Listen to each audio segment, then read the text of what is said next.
Mr. Thomas Nador from Ocasi, company called Ocasi, right? Ocasio. Ocasio. It means it's an occasion between something that was once and something that's going to once or in the future happen. And we are in the middle stage. You are the middleman then. Okay, very good. Your business is about helping companies basically to enter the African market, is it? That's correct. So what is your background? Like, I know that you've been living in South Africa quite a while. Why do you have so good contacts there? How do you do your work?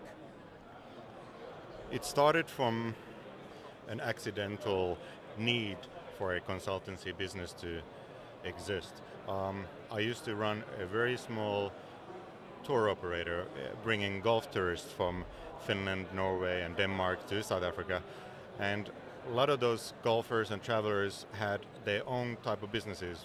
Some people were in IT, some people were in energy, some people were in finance, and they started asking me if I could help them to find contacts in South Africa, since I was living there for almost 14 years.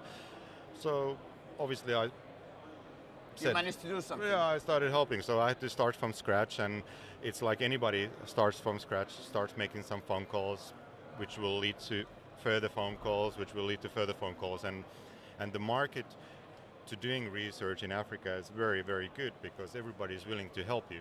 If somebody else is not buying right that moment, they will help you if you just ask the question, say, if you are not interested, who should I phone?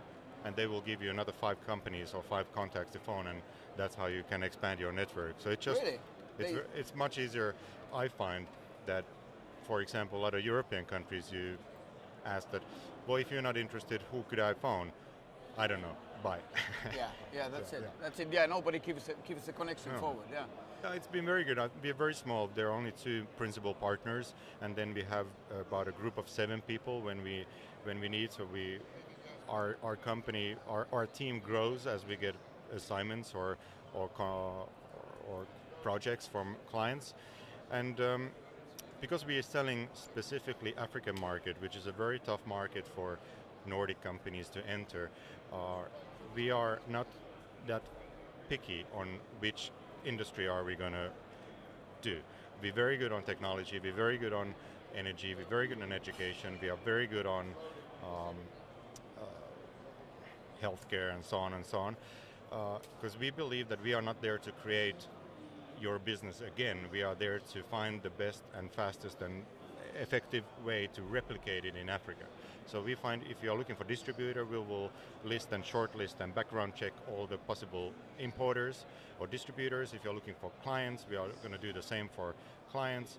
But our company staff is not going to enter into your company to tell you how to do your.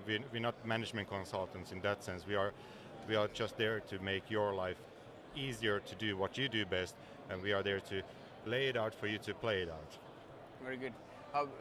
And so these contacts that you have there, do you intro for them like many of companies that yeah, now we get a new one again, or do you? It can be that it's totally something else from for example, from the energy side, and then you start to find the contact. So, well, sometimes I feel like a door-to-door salesman in that.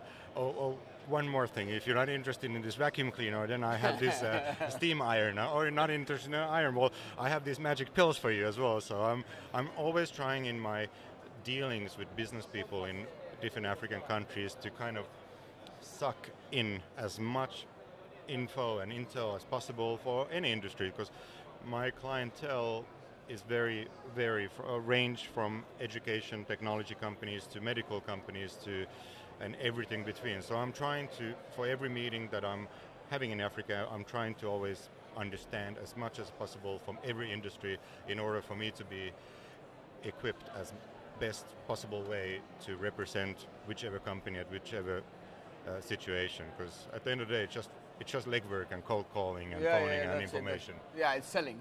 Yeah. It's selling, yeah. Yeah. No.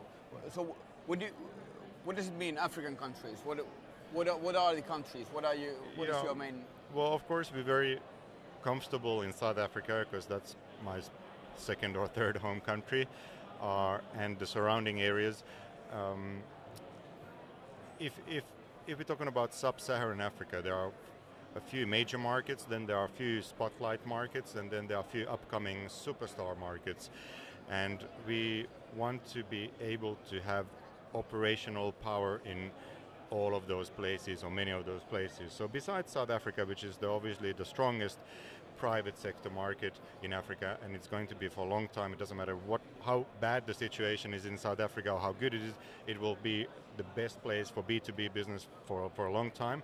Then the second biggest markets, or the obvious markets, are of course Kenya in the East Coast and Nigeria on the West Coast. And then you have the spotlight markets where I mean like countries like Rwanda. I've heard that it is developing like really fast. It's doing really, really well. Like in tech. They like to call themselves the Switzerland of Africa, but I like to call them the Finland of Africa because they're very, very solid. They understand that their resources are human power, brain power. They're very IT orientated. They got one laptop per child, programs used in every school, so very computer literate people. Very, very progressive, and one of definitely my favorite markets in the whole of African continent is Rwanda and the surroundings. And but we are trying to focus 100% on English-speaking countries, because that's where the business culture for our clients are also the easiest one. Then there's the francophone countries, and then there are a few Portuguese-speaking countries, but the English-speaking countries, obviously there's enough business on those for us. Understandable. Okay, so I know that you just arrived. How much you've been this kind of events? What do you try to catch from each event where you go?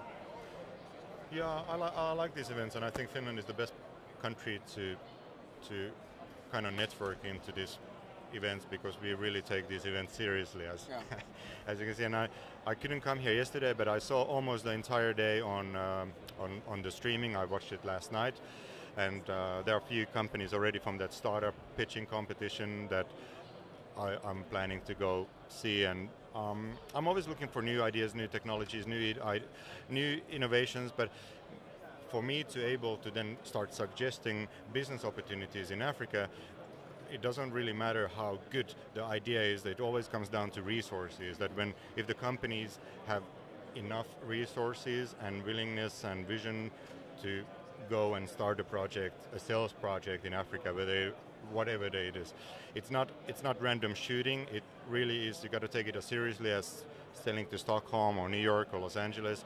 It takes exactly the same amount of energy, if not more, to do Johannesburg, Lagos, or Nairobi. Yeah, that's it.